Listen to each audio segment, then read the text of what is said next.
मेरी रात जाग रही है, तेरा ख्याल सो गया। तेरे इश्क की पाक किताब कितनी दर्दनाक है। आज मैंने इंतज़ार का सफ़ा इसमें से फाड़ दिया।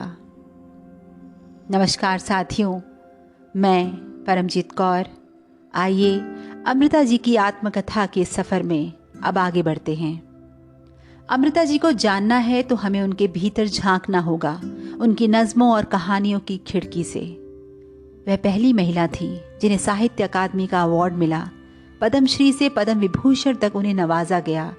कई तरह के सम्मान और पुरस्कार उन्हें प्राप्त हुए, लेकिन अपनी जिंदगी अपने तरीके से जीने के लिए उन्हें तोहमतों का भी सामना करना पड़ा। उनकी इसी टीस को वह बयां करती हैं खाली जगह नाम की कविता में। खाली जगह। सिर्फ 2 रजवाड़े थे, एक ने मुझे और उसे बेदखल किया था और दूसरे को हम दोनों ने त्याग दिया था। फिर बरसों के मोह को एक जहर की तरह पीकर उसने कांपते हाथों से मेरा हाथ पकड़ा। चल, क्षणों के सिर पर एक छत डालें। वह देख, परे सामने उधर सच और झूठ के बीच कुछ खाली जगह है।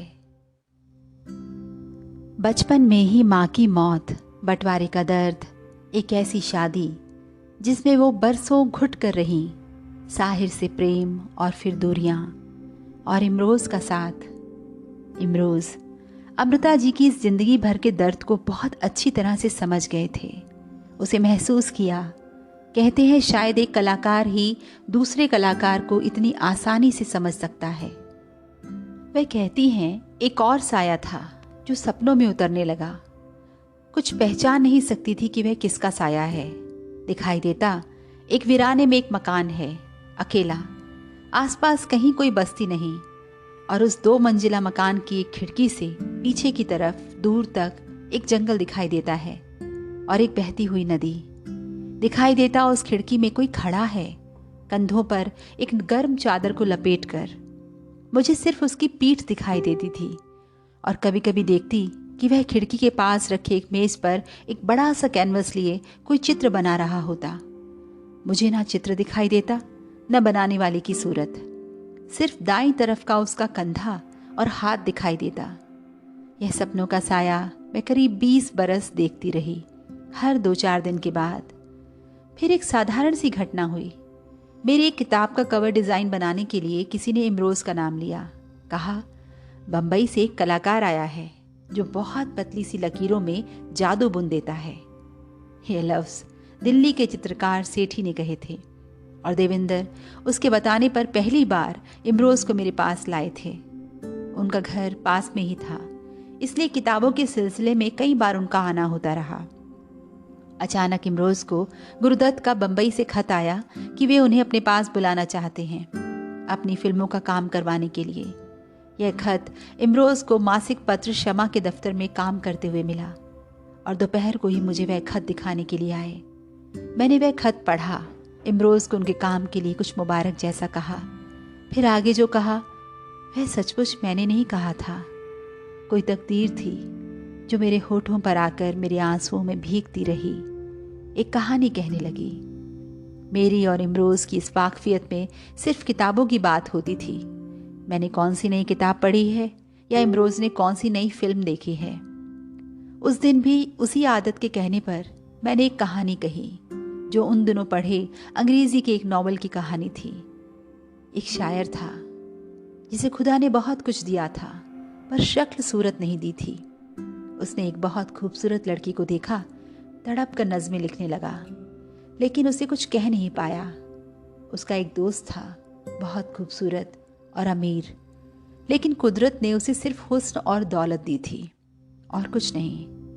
वही दोस्त उस सुंदरी से मिलने लगा और उसके पास जाते हुए अपने दोस्त से शायरी के कुछ टुकड़े और बातचीत के कुछ अल्फाज सीख लेता और मिलने को चल देता। आखिर उस लड़की ने उससे विवाह कर लिया। अचानक जंग का ऐलान हुआ। उन दिनों उन दोनों को जंग में जाना पड़ा। जहां महाज पर लड़ते हुए जो खत वह अपनी बीवी को लिखता, वह सब शायर दोस्त से लिखवा लेता। जंग में एक दिन वह खूबसूरत आदमी मारा गया और शायर दोस्त जख्मी हालत में वापस भेज दिया गया। जहां अस्पताल में वह सुंदरी आई अपने खाविंद के दोस्त से अपने खाविंद की बातें पूछने के लिए। वे बहुत खूबसूरत खत उस सुंदरी ने संभाल कर रखे हुए थे, जो एक दिन अस्पताल में ले आई उसके दोस्त को दिखाने के लिए, और कहने लगी, देखो उसने मुझे खतों में भी क्या क्या दिया, तुम पढ़ो, मैं सुनती हूँ, मुझे लगेगा जैसे मैं उसी की आवाज़ में सुन रही हूँ। वह शायर खत पढ़ता रहा, इतने मग्न मन से कि अंधेरा उतर आया। वे दोनों बत्ती जलाना भी भूल गए, लेकिन वह अंधेरे में भी पढ़ता रहा।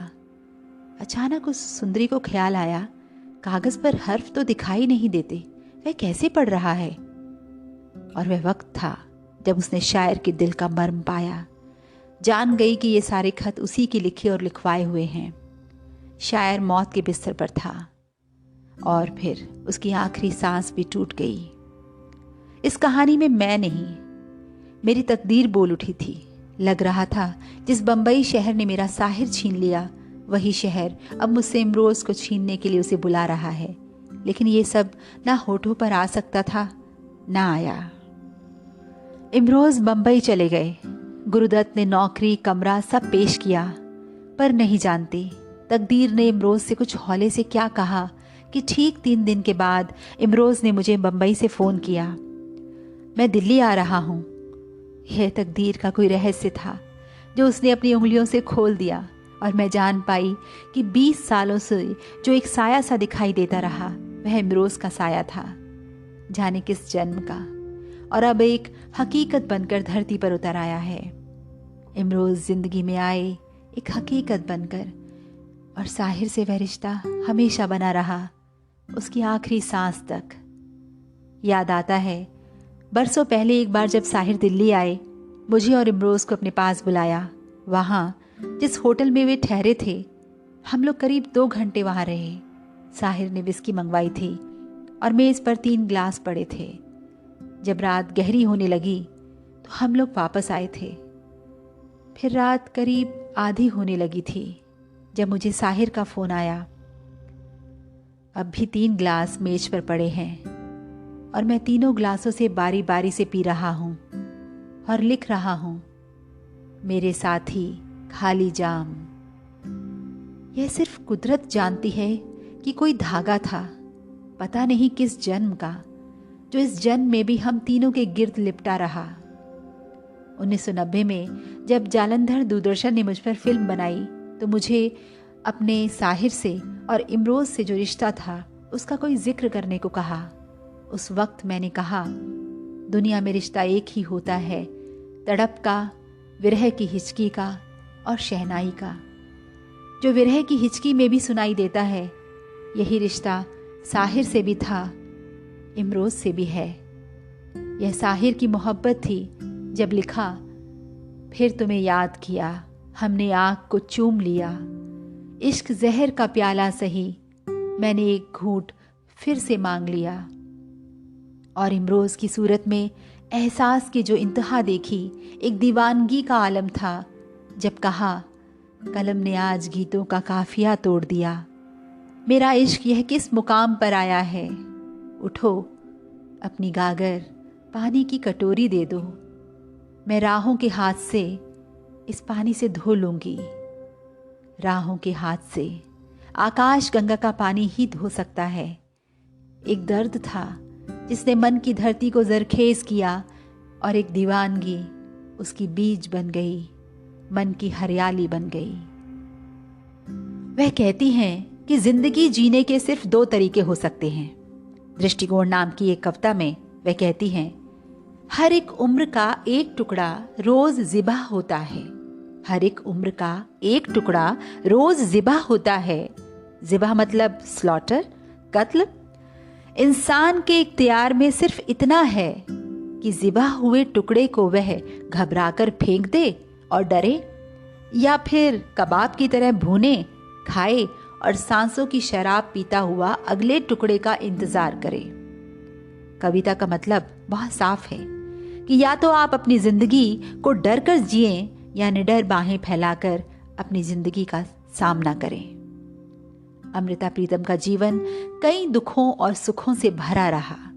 उदासियों में घिर कर भी वह अपने शब्दों से उम्मीद दिलाती जब वह लिखती हैं, दुखांत यह नहीं होता कि जिंदगी की लंबी डगर पर समाज के बंधन अपने कांटे बिखेरते रहें और आपके पैरों से सारी उम्र लहू बहता रहे। दुखांत यह होता है कि आप लहूलुहान पैरों से एक उस जगह पर खड़े हो जाएं जिसकी आगे कोई रास्ता आपको बुलावा ना दे। अमृता का साहिर से मिलना कविता और गीत का मिलना था, तो अमृता का इमरोज से मिलना शब्दों और रंगों का सुंदर संगम। हसरत के धागे जोड़कर वह एक ओढ़नी बुनती रही और विरह की हिचकी में भी शहनाई को सुनती रही। साथियों, साहित्य जगत की इस रोमानी शख्सियत के साथ यह सफ़र आगे भी चलता रहेगा। आज के लिए विदा चाहती हूँ। इस सफ़र का हिस्सा बनने के लिए इस चैनल को ज़रूर सब्सक्राइब कीजिएगा। धन्यवाद।